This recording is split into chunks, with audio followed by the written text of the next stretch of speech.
Let's have a look together at the Asana Enterprise Plan security features. So I want to specifically look at the admin console and the security tab to show you what's available within the enterprise tier. As a reminder, you have the free tier, starter, advanced enterprise, enterprise plus. Asana releases new enterprise feature pretty often. I think almost every month you have new enterprise features, and I'm happy to show you around.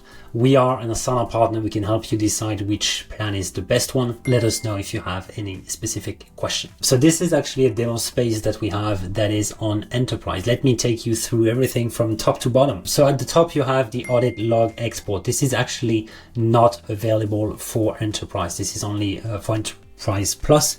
This is not available for enterprise. However, enterprise has access to the SAML technology, so you can really decide who gets access to your Asana licenses. So who can log into Asana will be actually decided through the SAML option that you have, whether it's Azure, Okta, or other technologies. You can also force a 2FA on your users to make sure that they go through a two-factor authentication before logging into Asana. You also have access to skim, to provision and deprovision automatically users if you manage many users within your organization.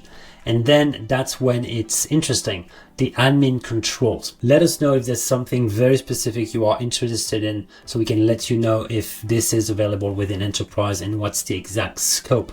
But basically, most of the things you see here are actually enterprise and not enterprise plus. Everything, almost everything is enterprise. For example, you can decide who can invite guests, if only admins can, if admin and members can, or if admin members and guests can invite guests. You can also decide on the default project settings, the default team settings. You can also decide to disable some file attachment option. You can disable Dropbox, you can disable Box, you can disable Google Drive if you want.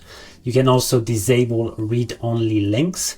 You can disable reporting, which is in the top left corner. You can disable video recording. You can disable workload, capacity plan as well as time tracking. So really a lot of opportunities. You might wonder why Asana has those options. The idea is to limit the scope of what Asana can do initially, to make sure that you adopt the tool properly and then expand the scope and the features that are available to people in order to not confuse them. You also have with enterprise the ability to decide on the data residency, so where your data is located. That could be in Europe, for example. Also, the enterprise plan has lots of possibilities when it comes to the mobile app.